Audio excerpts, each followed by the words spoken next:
धन्यवाद. थेट आझाद मैदान इथं आपण बघू शकता आजही आझाद मैदानामध्ये आमच्या शिक्षक बांधवांची अफाट गर्दी या ठिकाणी भरलेली आहे. ऊन वारा पाऊस झलक हा मोठा संघर्ष अंगावर घेत आमचे बांधव ताट मानाने न्याय हक्कासाठी इथं बसून आहे. जोपर्यंत न्याय हक्काचा कागद हातात पडत नाही तोपर्यंत मुंबई सोडणार नाही हा निर्धार त्यांना सर्व शिक्षक बांधवांनी केलेला आहे. सर्व बघणाऱ्या शिक्षक बांधवांना नम्र विनंती आहे की हा व्हिडिओ हा लाईव्ह जास्तीत जास्त शेअर करा आणि घरी बसणाऱ्या त्या घरबशांना दाखवा. तुमच्या वाट्याची लढाई आमचा हा संघर्षशील मावळा आपल्या खांद्यावर घेऊन उन्हात तानात या ठिकाणी लढत आहेत. आमच्या या भगिनी आहे. खरं तर पार चंद्रपूर गडचिरोलीपासून या सगळ्या महिला भगिनी इथं सहभागी झाल्या.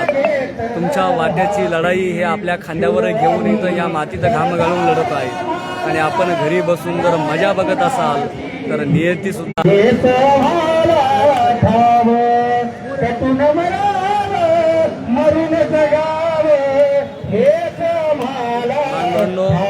हा व्हिडिओ जर आपण बघत असाल तर जास्तीत जास्त शेअर करा. ही हक्काची न्यायाची लढाई आहे. आम्ही काही दरोडेखोर नाही, आम्ही काही चोर नाही. आम्ही मागतोय फक्त गेल्या 2 दशकं झाली जो अन्याय आमच्यावर झालेला आहे. शिक्षक या ठिकाणी उपस्थित झाला आहे. घरी बसणाऱ्यांना माझं एवढंच नम्र विनंती आहे किमान हा महाराष्ट्राच्या कान्याकोपऱ्यातील सगळ्या शेतकऱ्यांपर्यंत सगळ्या महाराष्ट्रापर्यंत हा व्हिडिओ जाऊ द्या. महाराष्ट्रातील हा शिक्षक आपल्या न्याय हक्कासाठी आझाद मैदानावर येऊन बसलेला आहे. त्यांना खरं तर सरकारने खडू फळा त्याच्या हातात द्यायला पाहिजे. ज्ञानदानाचं पवित्र कार्य त्याच्यावरची जबाबदारी आहे तीच जबाबदारी त्याच्यावर असायला पाहिजे. आणि सगळं सोडून त्याला आझाद मैदानाला वारंवार यावं लागतं. हे कुठंतरी थांबलं पाहिजे आणि यासाठीच हा सगळा खटाटोप आहेत. आणि त्या आशाने सगळे बांधव या ठिकाणी सहभागी झालेत. आपल्याला फक्त एवढंच विनंती आहे हा व्हिडिओ शेअर करा, महाराष्ट्रभर शेअर करा. आणि ही जी काही विदारक परिस्थिती आहे शिक्षक बांधवांची ही परिस्थिती महाराष्ट्राला दाखवण्याचं काम एक आपण सामान्य सोशल मीडिया टीम म्हणून करावे असं आव्हान आपल्या सर्वांना करतोय. खूप वाईट आणि संघर्षमय परिस्थितीमध्ये बांधवांनो हे सगळे बांधव लढत आहे. इथली परिस्थिती जरी बिकट असली तरी मनातला आत्मविश्वास मात्र आमच्या या बांधवांचा प्रबळ आहे की 100% आपल्याला आता न्याय मिळणार आणि हा न्याय घेऊनच आम्ही या ठिकाणी हे मैदान सोडणार. हा आत्मविश्वास आमच्या या सगळ्या बांधवांमध्ये या ठिकाणी आहे. करणे सर खूप पोटतिडकीने आपला हा विषय पुढे नेत आहेत. आता माईक त्यांनी हातात घेतला आहे आणि आपल्या सगळ्या बांधवांमध्ये जोश भरण्याचं काम आता या ठिकाणी करणे सर करत आहेत. गापाट सर आहेत, तळमळीने सकाळपासून हे स्टेज सांभाळत आहे. स्वप्नील जाधव सर आहे. सगळेच मंडळी अतिशय चांगल्या पद्धतीने या ठिकाणी काम करतायत. हा लढा फक्त तेवढ ठेवण्यापर्यंत काहीतरी घडामोडी घडेल या आशेनं हा सगळा समुदाय इथं तळ ठोकून आहेत. आपण बघू शकता सोबत आहे डॉक्टर नरेंद्र काळे सर. खरं तर 3 दिवसापासून ऊन वारा पावसामध्ये मराठवाड्याचं नेतृत्व आपल्या या शिक्षक बांधवांसाठी तळ ठोकून बसलेलं आहे.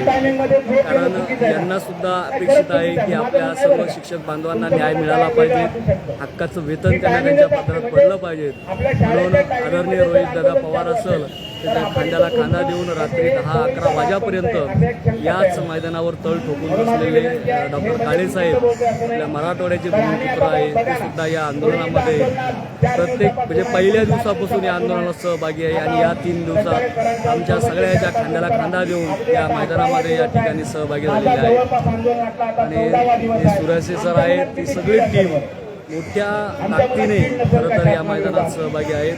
मला तुम्हाला सर्वांना एवढंच आव्हान करायचं आहे की संघर्ष हा एका दिवसात कधीच मिटत नसतोय. आमचा हा संघर्ष 2 दशकाचा आहे. आज जवळपास 20 वर्ष झाले हा संघर्ष आम्ही करतोय. आमच्या वाट्याला आला म्हणून आम्ही तो करतोय आणि ते सामर्थ्य कदाचित कुठंतरी आमच्यामध्ये होतंय म्हणून हा एवढा मोठा संघर्ष या देवाने आमच्या वाट्याला दिला आहे. या संघर्षातून आम्हाला खूप काही शिकायला मिळालं, खूप माणसं मिळाली आणि याच संघर्षाने आम्हाला जगायचं शिकवलं आहे असं म्हणायला वावगं ठरणार नाही. पण आता आम्हाला हात जोडून विनंती आहे आणि या मायबाप सरकारला विनंती आहे की आमचा हा सगळा शिक्षक बांधव ज्याप्रमाणे या महाराष्ट्राचा वारकरी अतिशय विठुरायाच्या नामस्मरणामध्ये पंढरपुराकडे ओढीने एक आज धरून त्या ठिकाणी दर्शनासाठी जातोय, समाधानासाठी जातोय, त्याच्या चरणी नतमस्तक होतोय. तसा आमचा हा सगळाच महाराष्ट्रातील शिक्षक बांधव तुम्ही बघू शकता.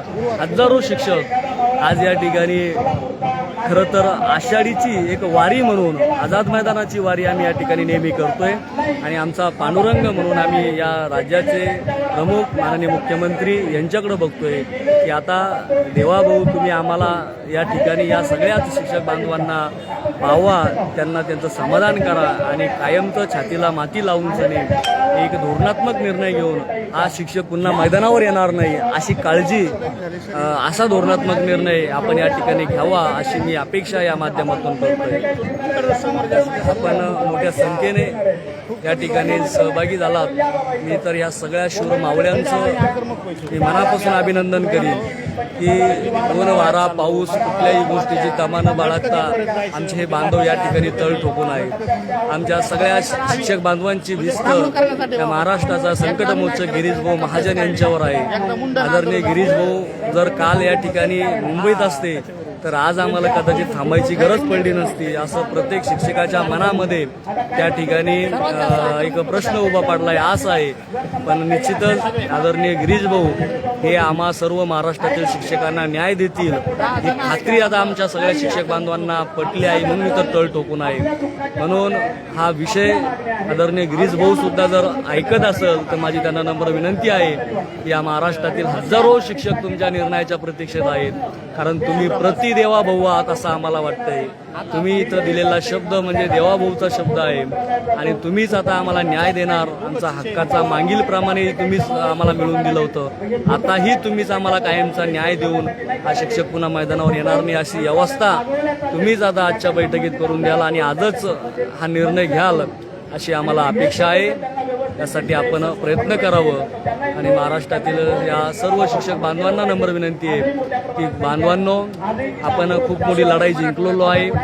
अजूनही जवळपास फक्त 1% लढाई आपली थोडी बाकी आहे आणि तीही जिंकण्याच्या मार्गावर आहोत. 5 वाजेपर्यंत आपल्या हातात आपल्या हक्काचा न्यायाचा काहीतरी निर्णय आपल्या पदरात पडेल अशी अपेक्षा आहे. तुम्ही कोणीही मैदान सोडायचं नाही. अजूनही कोणी बाहेर असेल, मुंबईमध्ये कुठे फिरत असेल, चौपाट्यावर गेला असेल, कुठं फिरायला गेला असाल, खरेदी करायला गेला असाल, त्या सगळ्या बांधवांना आव्हान आहे. तुम्हाला जर हा व्हिडिओ तुम्ही बघितला असेल तर तात्काळ आझाद मैदानावर आपण यावं असं आव्हान आपल्या सर्वांना.